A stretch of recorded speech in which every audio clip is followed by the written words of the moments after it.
Special delivery for New Zealand. That's right, 24 Supercars have rolled off the boats for round 3 of this year's championship. We had some incredible racing in Sydney for the first round of the season. Melbourne was the usual whirlwind supporting the Australian Grand Prix, and now we get to settle into a bit of a championship rhythm as they cross the ditch for our second visit to Taupō Motorsport Park. I'm here to tell you everything you need to know before the cars hit the track, so let's jump into the preview. Our battleground is Taupō Motorsport Park, located about 3.5 hours drive south of Auckland on the North Island, and it's a permanent track with lots of potential, I think, as a Supercars event. I'm a huge Pukekohe fan, absolutely devastated when that track closed, but I was quietly impressed with the show Taupō put on last year, and I'm curious to see how the track beds in its second installment with Supercars. The circuit is 3.3 k's long, or just over 2 miles, with 14 corners in an anti-clockwise direction, and the risk rating around here I'm still trying to suss out, but I reckon it's actually on the lower end. There seems to be lots of runoff for the cars, and the sand traps seem pretty deep as well, but the track layout does encourage a lot of car-to-car combat, so that risk rating might be bumped up again by the time we get to the end of this weekend. The lap begins with a very short run into the first corner, a left-hander hairpin that, as we saw last year, can be very clumsy in the wet. From there, the cars have to work their way through the awkward corners of turns 2 and 3 side by side before you get to the pinch point of turn 4. You have a short shoot down a hill into turn 5, which turned out to be a pretty decent overtaking location last year. Turn 6 is a short kink off to the right that you basically ignore because it's just the setup for the left-hander of turn 7. The long left-hander of turn 8 reminds me a lot of Stoner Corner at Phillip Island, actually. The front end shot we get of the cars plowing through that bend, and it leads you up to turn 9, a real bravery corner that sets you up for the run into the next hairpin. Turn 10, you once again more or less ignore, but you have that long left-hander hairpin, I think the hero corner of this track, that sets you up for that big long fast back straight. There's lots of grandstands on the right hand side for the driver here into the final sequence of corners at turn 12 to 14, which can be pretty clumsy, and we're going to chat more about those in just a moment. And that brings us to spots to watch, parts of the track that I feel are worth paying particular attention to, whether you're trackside or watching like me at home. And the first spot on my list is turn 5. I mentioned it's an overtaking location, but it's a pretty interesting one. It's such a short run from turn 4 into turn 5 that there's no such thing as a well-flagged move. Pretty much every dive into here is a late one, and we often see block passing as a result as well. So things can get pretty tight at that part of the racetrack, and it's well worth keeping an eye on. The right-hander of turn 9 isn't a corner I thought much of when I first saw the Taupō track map, but last year it turned out to be a really critical corner, especially when there was tyre wear at play. This is a spot the track where you really notice the difference between new and old tyres, and as a result, it can give the drivers a really important run into the hairpin of turn 11 and hopefully an opportunity to make a move. And that brings us to the final sequence of corners, turns 12, 13, and 14, a part of the track I can only really describe as awkward. It's an elongated chicane pretty much. It's not slow enough with enough braking to really be a clear overtaking spot, but it's not fast enough either to be a single file chicane like we see on the Gold Coast. It's somewhere in the middle, and as a result we often see lots of clumsy little battles where drivers try to make a move but all of a sudden find themselves running out of road as they get through the sequence of corners. We do see moves pulled off here though, especially if tyre wear is a factor, so it's again a spot to keep your eye on this weekend. New Zealand is our first opportunity to see the new Super 440 format in action. Try saying that one 10 times really fast. And I am really curious to see how that one pans out. It's something we'll discuss in a bit more detail shortly. But as for when you can see cars on track, it gets underway on Friday morning at 9:45 Australian Eastern Standard Time, and that'll be for practice 1, just 30 minutes for that session, and there's an equally short practice 2 later that afternoon. Moving into Saturday, we get more into the spicy stuff, straight into qualifying for the first 2 races of the weekend. And then those first 2 races take place later that afternoon, 2 120-kilometer endeavors, but there is a curveball in there we'll discuss shortly. And then moving into Sunday, it's a bit more of a traditional race day format. We've got qualifying for the race, followed by a top 10 shootout, which will keep things fresh, and then race 2, a longer one, 61 laps getting underway in the afternoon, again talking sort of Sydney time here. I'm always nervous to talk about the weather because, let's be honest, it changes on a dime, especially in a place like New Zealand. But at the time of recording, we're set to have partly cloudy conditions on Friday, the chance of some light showers throughout Saturday, which could spice things up, and Sunday should finish nice and sunny for the fans trackside. Temps are going to be on the cooler side, but not uncomfortably cold from what I can see. All right, let's recap some of the Supercars headlines since the last round in Melbourne, starting with the business side of things. Supercars CEO Shane Howard is moving on to a new role with Race, the sort of body above Supercars, if you will, as the director of motorsport. He's going to be staying in a CEO role while they find a replacement for him, which is good. No major instability for the championship there, but it looks like he's sort of done his work as CEO now moving into more of a strategic role is my kind of read on the situation. I think Shane Howard has done a pretty good job over recent years, to be honest with you. I think he's made some good steps, some good things on the horizon with Toyota and the potential Perth street race, which I know there's split opinion out there, but I'm personally a big fan of it. So yeah, I think he's got a lot to be proud of, and fingers crossed there's more accomplishments and goals on the way when he gets into his new role. Moving on to our next item, there continues to be a huge question mark over what the future of GM's involvement in supercars looks like. They've very much asserted their commitment to the sport, but as for who will replace AAA as the homologation team, well, the jury's still out. It's been long suggested that Peter Ziberis and his Premier Hire team will take that charge, that mantle from Triple Eight, but more recently it's been suggested that Team 18 could be in the hunt. We wait with bated breath to see who that is. I must admit, there's no one really out of any of the GM outfits that I think is a clear fit for that role. If I'm honest, I think Penrite Racing, the Groves, would have been a great one for GM to go for. Obviously, they're running the Mustangs, but in terms of knowledge at that team and the investment they're making in their facilities, I thought it would have been a good move to try and lure them over to the bow tie. Nevertheless, if they go with Ziberis' squad, they've obviously got a lot of backing behind them from Zib himself.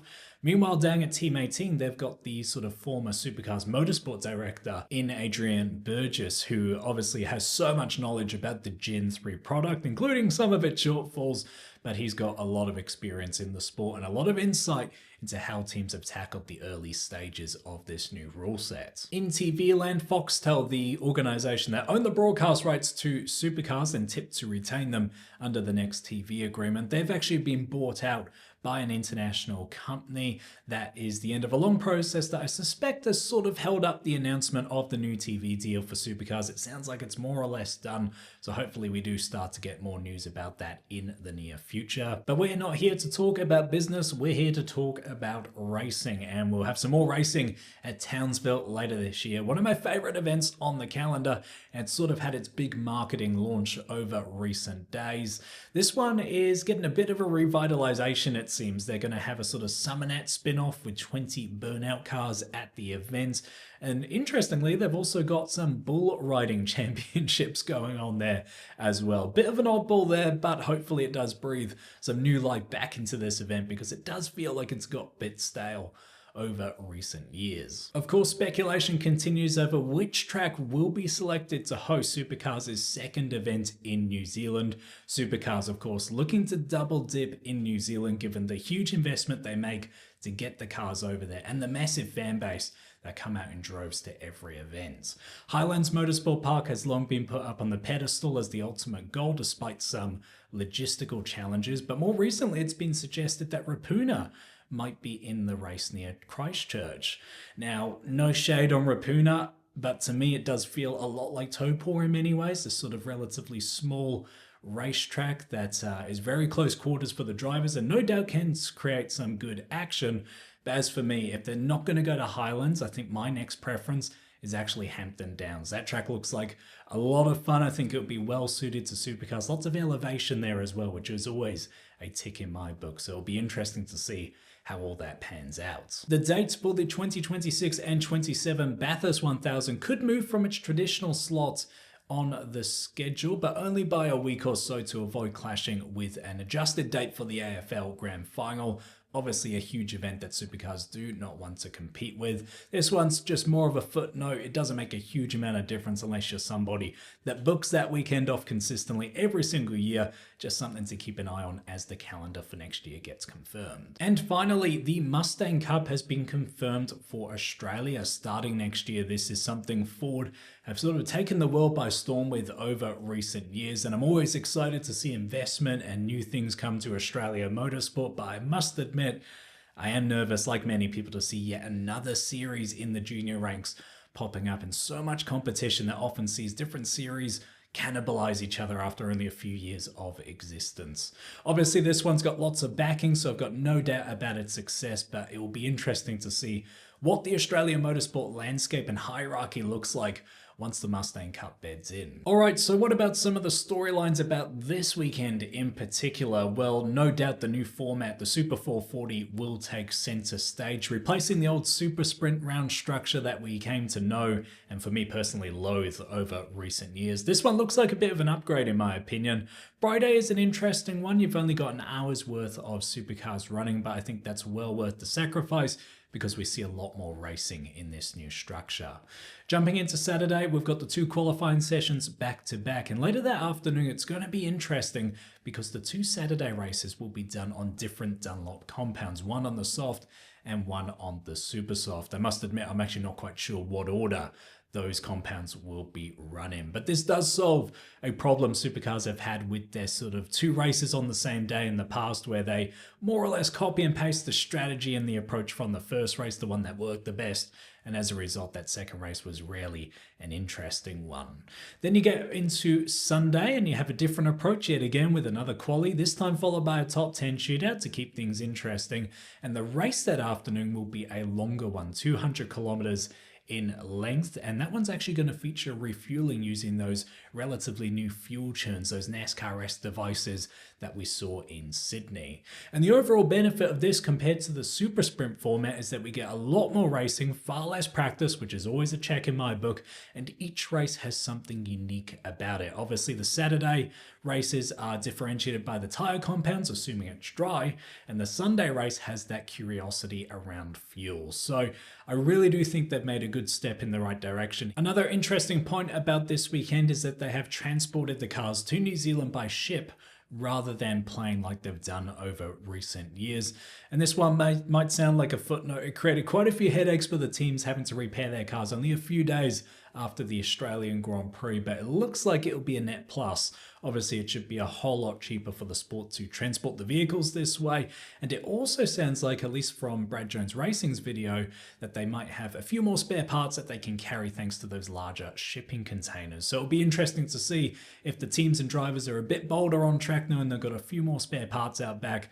We will once again see as they hit the track. And finally, the thing they're all racing for, New Zealand is a special place, not only because they have amazing fans and racetracks, but the drivers will be competing for the Jason Richards Memorial Trophy. If you're fairly new to the sport, Jason Richards was a fantastic Kiwi driver that drove for Brad Jones Racing, who took one of the races out here last year, but he unfortunately died quite a few years ago now due to a battle with cancer. He's a well-loved member of the sport, and every time supercars go to New Zealand, they pay tribute to him with that trophy. All right, let's start wrapping things up with some predictions. If you're new to the channel, don't take these too seriously. I just throw things out there and see what sticks. But my first prediction, as I've already hinted, is that the new format will be a success.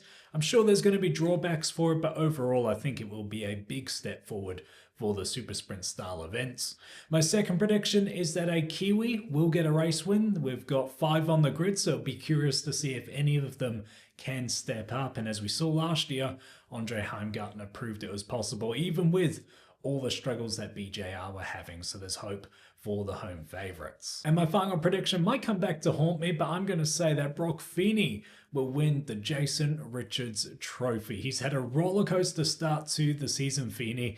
Some real flashes of speed, but some terrible luck as well. And I think he'll be looking to turn his championship around in terms of consistency starting this weekend. And no better way to do it than to get solid results in all 3 races, and that would help him take home that trophy. He's got a lot of work to do though, with consistent drivers like Will Brown just the other side of the garage. As for your predictions, first one here from Marshall saying Ryan Wood will get his breakthrough moment with a podium and is on par, if not stronger, than Chaz over the whole weekend. Yeah, Ryan Wood is one of those rookies that really took the championship by storm last year, but hasn't quite found himself on the podium yet, and there would be no better place to do it than at his home race, which he has admitted he's got lots of experience around. So it'll be interesting to see if WAU can give him the machinery to do it. SDX here is saying that Tickford and Triple Eight beef will continue and get even more heated. Yeah, things are being pretty civil so far. You could tell there was some real hurt underneath at Sydney Motorsport Park though, especially with Red Bull losing one of those races